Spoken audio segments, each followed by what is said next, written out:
Is sponsored by Ram Trucks, built to serve. Good morning, everyone, and welcome to First Things First. I'm Jenna Wolf. Nick Wright's waiting for something. Brandon Marshall, Kevin Wilds. Just happy and to be here we go. Just happy to be sure here, you you are. guys. Just happy to talk about whatever the first story might be. Just take a big gulp of that scorching hot coffee. Was there some good games on last night? I don't know. October's Let us talk about the only game that probably mattered. Hey, we got baseball. I'm sure we got football to Oh, I know. No, let's get to this one. NBA Finals kicking off last night. Lakers and Heat, but really just Lakers. And let's face it, it was really just LeBron and AD. AD went for 34 last night. LeBron James, 25, 13, and 9. It was a good game for the Lakers. As for the Heat, not a great night. They lost Bam Adebayo in the third with a shoulder strain. They lost Goran Dragic to a foot injury before halftime. And Jimmy Butler rolled his ankle, but did manage to stay in the game. Lakers were up as many as 32 in this one. They get the win. Here is LeBron James on what the Lakers learned in Game 1. I think you can learn so much more from a win than you can in a loss.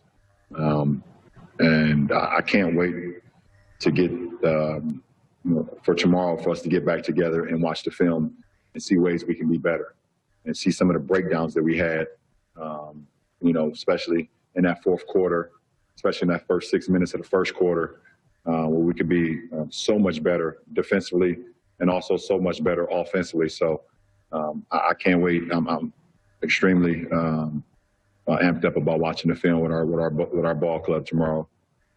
We talk about how damn near perfect that we have to play, and that was nowhere near it. There's nothing to be said. We can watch all the film in the world. We understand, we know what we did not do. What we talked about we were going to do, we didn't do. We didn't rebound. We didn't make them miss any shots. We didn't get back. All of those things led to the deficit that we put ourselves in. All right, we'll get to the Heat side of this in just a second. But, Nick, for the Lakers, were you surprised with how easily they came out and dominated and won this game? Yeah, I was. I mean, I didn't expect a 75-30 run. I didn't expect through 30 minutes the three clutch sports clients of AD, LeBron, and KCP to outscore the entire Heat team 56-55. I didn't expect that. I didn't expect LeBron to have more rebounds and assists than the entire Heat starting five. But I did expect the Lakers to win, and I did expect LeBron and Anthony Davis to present some unanswerable questions for this team. Let's start with AD quickly here. Bam, let's hope his shoulder's fine. I think he re-aggravated an injury he suffered in Game 5 against Boston, so you hope Bam's fine. Bam has to be exponentially better on both ends, but particularly on the defensive end than he was last night, or AD's going to average 35 a game in this series. And then there's LeBron. And I just wonder, for folks out there, and maybe even some folks on this show, I'm not sure, I'm not naming names, Kevin Wilds, do we still want LeBron to attack more? Do we still want to question LeBron's approach? Do we still want to put up fancy graphics of how terrible the Lakers' three-point shooting is? Or do we want to trust that everything that man has done all year long was building to this moment? I don't care how many threes you've missed in a row, Danny Green. I don't care how bad you've looked at times, KCP.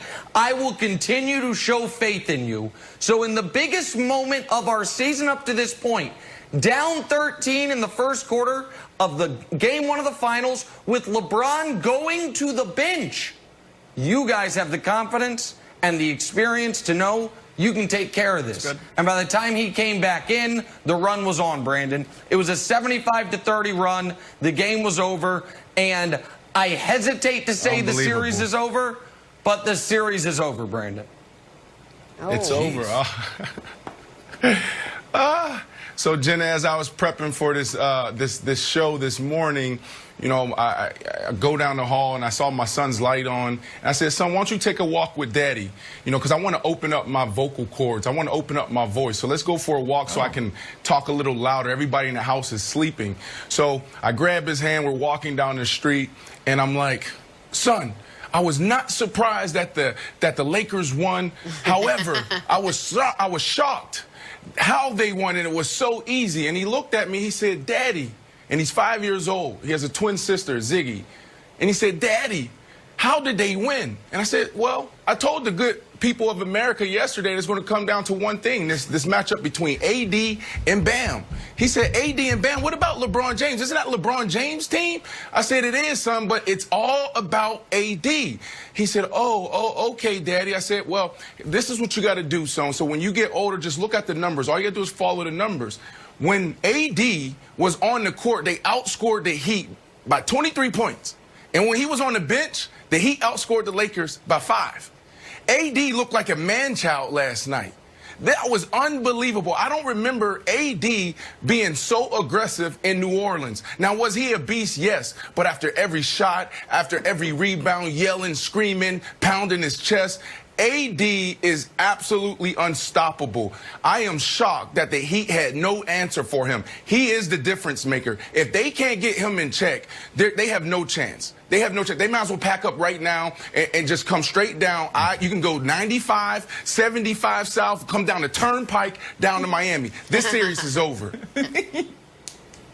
All right, Wilds. Brandon, I got a few things. One, since you're new on the show, and this happens when you spend too much time with someone else, you end up picking up some of their mannerisms. Don't call the audience America. That's Nick's take, and it's insulting to our international viewers. Just when you make a take, don't just say America, or don't say folks. Don't say listen, folks. Okay. And then deliver a great heat take. It's just stay focused. All right, look. There's 3 ways to be defeated by a LeBron James team, Nick. 1, you just straight up lose. 2, you get smacked. 3, you get the water bottle Madison Square Garden challenge.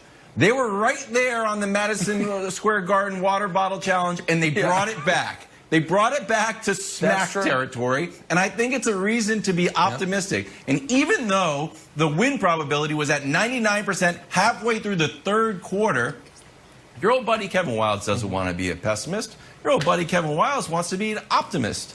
So I will give you 3 reasons the Heat should be optimistic. The first one, they closed out a LeBron James half-court jumper. When LeBron starts acting like Dame, that's when things get bad.